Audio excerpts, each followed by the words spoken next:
name is Guy Gualtieri, and I'm a record producer. I help recording artists to realize their vision for their music, from what kind of emotion they're looking for to what kind of production they're looking for. You know, it all starts off with what your objective is. So what we're going to do here is I want you to give me a little more emotion in that first part. You know, I get many first-time artists coming to me, and they really don't know what to expect. You know, I try to give them an idea and try to put them at ease. And it's really three general areas that I'm helping them with.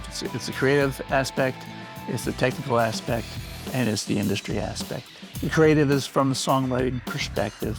I don't write the song for them, but I help them once they have the song written, make adjustments to things like song structure to make it a little more commercially appealing. And just little creative aspects of writing. The technical is from the engineering perspective. That's how do I get this audio and make it sound nice? We got to figure out what studio we're using. We got to get an engineer. So I'm involved in booking those people. And then the industry perspective is, you know, what do we do when we're done? You know, who are we presenting this to? Who's going to be listening? And how do I get them to listen? You know, you find a lot of people think that if I just upload it to a distributor, they'll put it on Spotify or Apple Music and all the streams come flowing in. But unfortunately, it doesn't really work like that. So what I try to do is I try to help them after the fact. So we're headed to the studio now to record a pianist. Commercial studios are great. A lot of artists, though, feel more comfortable recording in their homes. And in some cases, you know, if it's a special instrument, like a big piano, or like an instrument that doesn't move around very easily, I will record in someone's home. And I bring all my equipment there. Not all of it, a lot of the more mobile equipment. I pack it up in this van and drive over to that location and set up shop. Hey, hello. How you doing? This is Pete. I don't know Pete, if nice you to meet you. Guy Gualtieri. Nice to meet you. Thanks for helping out here. An intro, I want to be kind of like on a soft side. I don't want it to be, you know, played aggressively. What I told Ray is what we would do is with the room mics kind of on and capturing that. So when you first hear the song, it's kind of like you're listening from a distance.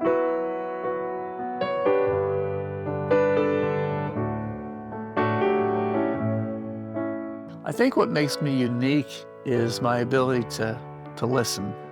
Sounds kind of weird, right? It's my job to listen. But from listening from different perspectives and be able to kind of flip-flop between those different perspectives almost instantly.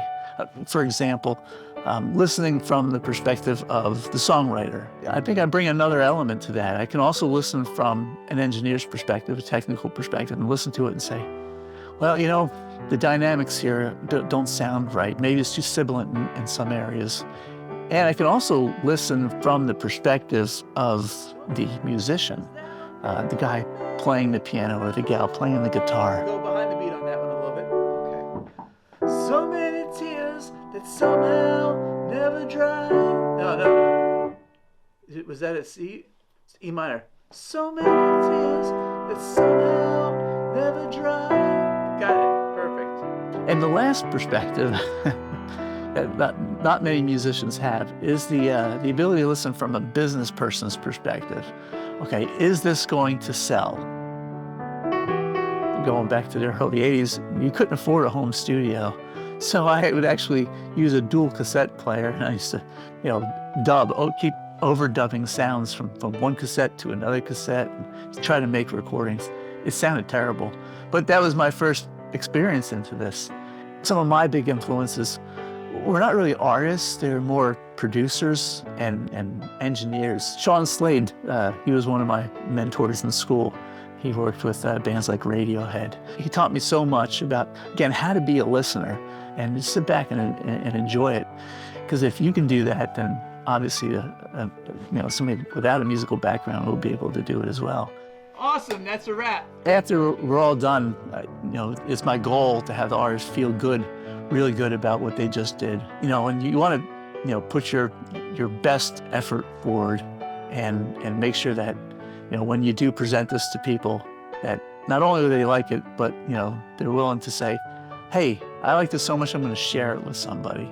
That's what I want them to feel when they walk away from this production. Just proud that they've done something good and it sounds polished and something that they're ready to share with their audience.